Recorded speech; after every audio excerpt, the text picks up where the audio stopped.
Hi అండి, ఈరోజు చాలా సింపుల్ హ్యాంగర్స్ అయితే స్టిచ్చింగ్ చెప్తానండి. 4 ఇంచెస్ వెడల్పు 4 ఇంచెస్ పొడవుతోటి 4 పీసెస్ని అయితే తీసుకున్నాను.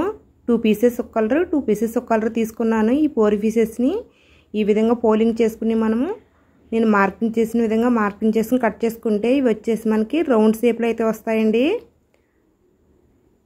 ఇవైతే మనం తక్కువ క్లాత్తో కూడా స్టిచ్చింగ్ చేసుకోవచ్చు. చాలా నీట్గా ఉంటాయండి. కుట్టడం కూడా చాలా ఈజీగా అయిపోతుంది.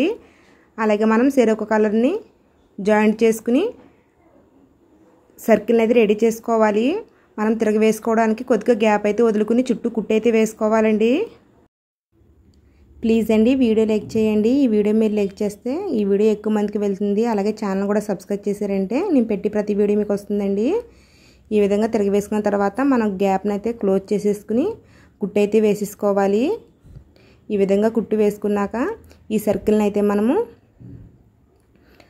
కొద్దిగా మడత పెట్టుకోవాలండి. చూసారు కదా, సగం కంటే తక్కువ మడత పెట్టాను. ఈ విధంగా మడత పెట్టి థ్రెడ్ అయితే పెట్టుకుని స్టిచ్చింగ్ వేసుకోవాలి. తర్వాత నేను వీడియోలో చూపించే విధంగా తిరగ వేసేసుకుంటే సరిపోతుందండి. చాలా నీట్గా అయితే ఉంటుంది. లుక్ కూడా బాగుంటుంది. మనకి ఇదైతే 2 సైడ్ 2 లుక్స్ వస్తాయి. చూడండి, ఇటు సైడ్ ఒక లుక్ ఇటు సైడ్ ఒక లుక్ వస్తుంది. చాలా నీట్గా ఉంటుంది, బ్యూటిఫుల్గా ఉంటుందండి.